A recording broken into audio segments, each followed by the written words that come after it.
ಸಖತ್ ಖಾರ ಬಣ್ಣ ಮತ್ತು ರುಚಿ ಆಚಿ ಚಿಲ್ಲಿ ಪೌಡರ್. ಕಾರ್ಮಿಕ ಮಹಿಳೆಯನ್ನ ದರೋಡೆ ಮಾಡಿದ್ದಂಥ ಪ್ರಕರಣ. ಕಲ್ಲಪ್ಪ ಪೂಜಾರಿ ಮತ್ತು ಸಂತೋಷ್ನನ್ನ ಬಂಧಿಸಿದೆ ಕಾಕಿ. ಕಲಬುರಗಿಯ ಓಂನಗರ ಗೇಟ್ ಬಳಿ ನಡೆದಿದ್ದಂತಹ ಪ್ರಕರಣ ಇದು. ಮಹಿಳೆ ಮೋಜು ಮಸ್ತಿಗಾಗಿ ಕಳ್ಳತನಕ್ಕೆ ಇಳಿದಿದ್ದಂತಹ ಕಲ್ಲಪ್ಪ 7,62,000 ರೂಪಾಯಿ ಮೌಲ್ಯದ 61 ಗ್ರಾಂ ಚಿನ್ನಾಭರಣ ಜಪ್ತಿ. ನವೆಂಬರ್ 22ರಂದು ಈ ದರೋಡೆ ಪ್ರಕರಣ ಆಗಿತ್ತು. ಕೂಲಿ ಕೆಲಸಕ್ಕೆಂದು ಕರೆದು ಕಾರ್ಮಿಕ ಮಹಿಳೆಯನ್ನು ದರೋಡೆ ಮಾಡಲಾಗಿತ್ತು.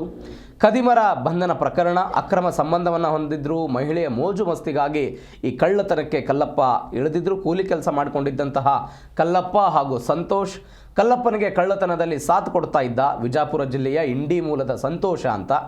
ಬಂಧಿತರಿಂದ ಇದಕ್ಕೆ ಬರೋಬ್ಬರಿ 7,62,000 ಮೌಲ್ಯದ 61 ಗ್ರಾಂ ಚಿನ್ನಾಭರಣವನ್ನು ಜಪ್ತಿ ಮಾಡಲಾಗಿದೆ. ಮನೆ ಸೆಂಟ್ರಿಂಗ್ ಕೆಲಸ ಇದೆ ಅಂತ ಆಟೋದಲ್ಲಿ ಕರೆದುಕೊಂಡು ಹೋಗಿ ಸುಲಿಗೆ ಮಾಡಿದ್ರು. ಸುನೀತಾ ರಾಠೋಡ್ ಎನ್ನುವ ಮಹಿಳೆಯನ್ನು ಕರೆದುಕೊಂಡು ಹೋಗಿ ಸುಲಿಗೆ ಮಾಡಿದ್ರು. ನಿರ್ಜನ ಪ್ರದೇಶಕ್ಕೆ ಕರೆದುಕೊಂಡು ಹೋಗಿ ಹೀಗೆಲ್ಲ ದೋಚಿದ್ರು ಖದೀಮರು. ಮಹಿಳೆ ಬಳಿ ಇದ್ದಂಥ 3 ಗ್ರಾಂ ಚಿನ್ನವನ್ನು ಕಸಿದುಕೊಂಡು ಪರಾರಿಯಾಗಿದ್ದರು.